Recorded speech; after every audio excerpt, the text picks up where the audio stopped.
టాలీవుడ్‌లో love స్టోరీస్‌తో career start చేసి, ఈరోజు నేషనల్ అవార్డ్ అందుకునే రేంజ్‌కి ఎదిగిన డైరెక్టర్ వెంకీ అట్లూరి కేవలం డైరెక్షనే కాదు, ఆయనలో ఒక మంచి నటుడు, అద్భుతమైన రచయిత కూడా ఉన్నారు.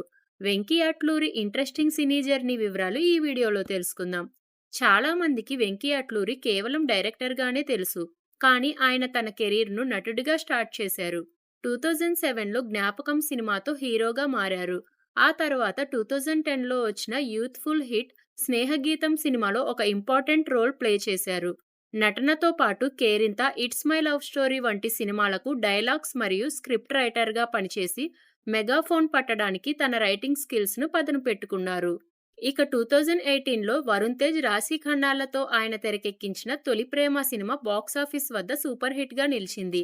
ఆ తర్వాత అఖిల్ అక్కినేనితో 'మిస్టర్ మజ్ను', నితిన్‌తో 'రంగ్ దే' వంటి క్లాస్, రొమాంటిక్, ఫ్యామిలీ ఎంటర్‌టైనర్స్ తీసి లవ్ స్టోరీస్ స్పెషలిస్ట్‌గా ముద్ర వేసుకున్నారు. కానీ ఆయన కెరీర్‌ను మలుపు తిప్పింది మాత్రం 'సార్' సినిమా. కోలీవుడ్ స్టార్ ధనుష్‌తో విద్యా వ్యవస్థ బ్యాక్‌డ్రాప్‌లో తీసిన ఈ మూవీ తెలుగు, తమిళంలో భారీ బ్లాక్ బస్టర్ అయింది.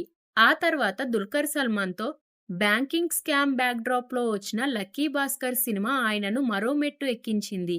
ఈ సినిమాకు గాను ఆయనకు ప్రతిష్టాత్మకమైన నేషనల్ ఫిల్మ్ అవార్డ్స్‌లో best screen play dialogue writer దక్కింది.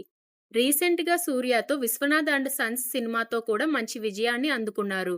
ప్రస్తుతం వెంకీ అట్లూరి తమిళ స్టార్ హీరో ధనుష్‌తో పోలీస్ స్టోరీ లైన్‌తో ఒక పవర్‌ఫుల్ యాక్షన్ డ్రామా చేయనున్నారు.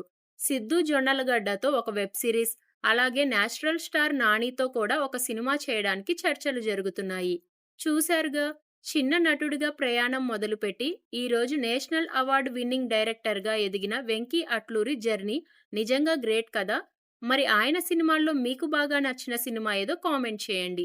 మరిన్ని ఇంట్రెస్టింగ్ టాలీవుడ్ అప్డేట్స్ కోసం ఛానల్‌ని సబ్స్క్రైబ్ చేసుకోండి. Thank you for watching.